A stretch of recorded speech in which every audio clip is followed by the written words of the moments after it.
बहुत समय पहले की बात है। एक बड़े राज्य में राजा विक्रम और उनकी महारानी पद्मिनी रहते थे। राज्य समृद्ध था, लोग खुश थे, लेकिन एक रहस्य छुपा था। उस राज्य के पास एक गहरे जंगल में एक दिव्य नागिन रहती थी।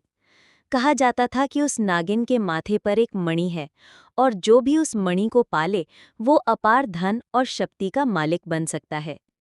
राजा ने कभी उसे पकड़ने की कोशिश नहीं की, क्योंकि वे मानते थे कि वो नागिन राज्य की रक्षक है। लेकिन दूर दराज से एक चालाक सपेरा वहां आया। उसका नाम था भैरव। वो नाग नागिनों को अपनी बीन की धुन से वश में कर सकता था। भैरव को जब नागिन और उसकी मणि के बारे में पता चला तो उसकी आंखों में लालच चमक उठा। एक रात भैरव अपनी बीन लेकर उस जंगल में पहुंचा। घना अंधेरा, चारों तरफ सन्नाटा और बीच में चमकता हुआ नागिन का रूप। उसकी आंखें अग्नि जैसी और शरीर चांदी सी चमकदार। भैरव ने धीरे धीरे बीन बजाना शुरू किया। पहले तो नागिन फुफकारते हुए तड़पी, लेकिन धुन इतनी मायावी थी कि उसके कदम खुद ब खुद बीन की ओर बढ़ने लगे।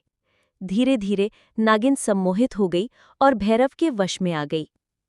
भैरव नागिन को महल में ले आया और राजा के सामने बोला, महाराज देखिए, मैं आपके लिए इस दिव्य नागिन को पकड़ लाया हूँ। इसके पास की मणि आपके राज्य को और शक्तिशाली बना देगी। लेकिन नागिन के चेहरे पर आंसू थे। उसने राजा से विनती की, हे राजन, मैं कोई साधारण प्राणी नहीं, मैं नाग लोक की रक्षक हूँ। अगर मेरी मणि छीन ली गई तो आपके राज्य पर विपत्ति टूट पड़ेगी। राजा का हृदय दयालु था। वे नागिन की बात समझ गए, लेकिन सपेरा भैरव जिद पर अड़ा था। भैरव ने जोर से बीन बजाई, नागिन चीख उठी और मजबूरी में उसके पास खिंचने लगी।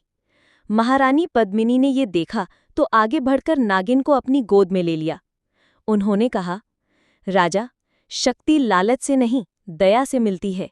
यदि हम इसे बचा न सके तो राज्य का विनाश निश्चित है। राजा ने तुरंत अपने सैनिकों को आदेश दिया कि भैरव को रोका जाए। भैरव ने आखिरी बार बीन बजाई, लेकिन तभी नागिन ने अपना असली रूप दिखाया।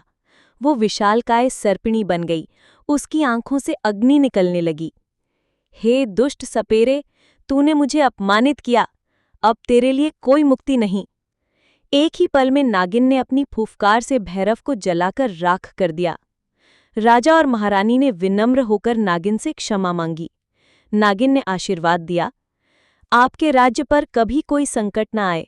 जब तक मैं जीवित हूँ, आपकी रक्षा करती रहूंगी। इसके बाद नागिन जंगल लौट गई और वहां से हर रात उसकी मणि की रोशनी आसमान में चमकने लगी।